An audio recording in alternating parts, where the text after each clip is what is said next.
बात करते हैं कॉमन सिविल कोड पर मुस्लिम मंथन की। आज लखनऊ में common civil code Places of Worship Act को लेकर All India Muslim Personal Law Board की बैठक हुई।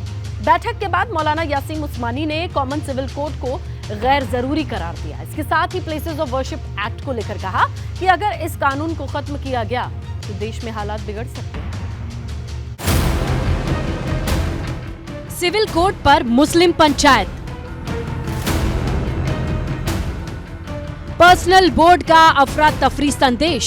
किसी भी किस्म का ऐसा कानून जो उनको उनके मजहब की आज़ादी में रुकावट पैदा करेगा, अपनी तहजीबी और सकाफती आज़ादी में रुकावट पैदा करेगा, वो नुकसानदेह होगा। कॉमन सिविल कोड पर बहस और प्लेसेस ऑफ वर्शिप एक्ट पर सुप्रीम कोर्ट में सुनवाई के बीच लखनऊ के नवदा कॉलेज में all India personal Law Board की बैठक हुई, जिसका संदेश साफ है कि कॉमन सिविल कोड देश के लिए ठीक नहीं है।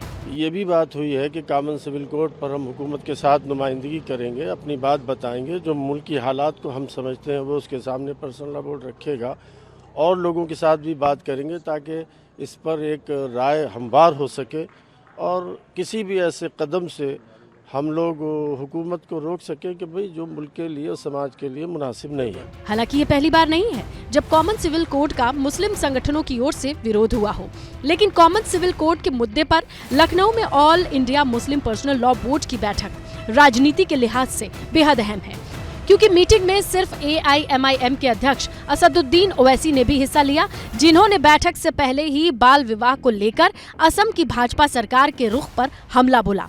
असदुद्दीन ओवैसी ने साफ लफ्जों में कहा कि असम की भाजपा सरकार मुसलमानों के खिलाफ है। आपने कितने स्कूल खोले वो बताइए। तीसरा ये है कि जब आप इन पर एक्शन ले रहे हैं तो जिन लड़कियों का विवाह हो गया, निकाह हो गया या शादी हो गई जिस किसी धर्म के मुताबिक, उन लड़कियों का क्या होगा? और ये जो आसाम में बीजेपी की सरकार है वो मुसलमानों के खिलाफ है, बायस्ड है। असम सरकार बाल विवाह के खिलाफ अभियान चला रही है। अब तक 2211 लोगों को गिरफ्तार किया गया, जिस पर AIMPLB का तर्क मुस्लिम पर्सनल लॉ में 15 साल के बाद शादी हो सकती है। माना जा रहा है कि all India Muslim Personal Law board को डर है, अगर कॉमन सिविल कोड लागू होता है तो पर्सनल बोर्ड के तहत मिलने वाले अधिकार भी खत्म हो जाएंगे, जिसे लेकर All India Muslim Personal Law board रणनीति बनाने में जुट गया है।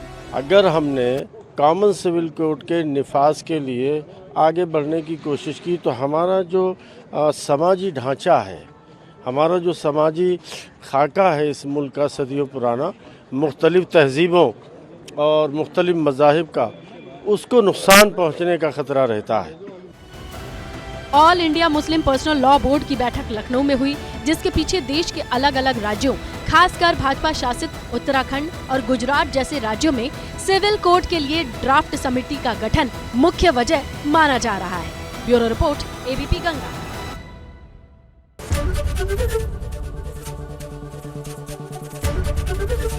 ABP गंगा, खबर आपकी, जुबान आपकी।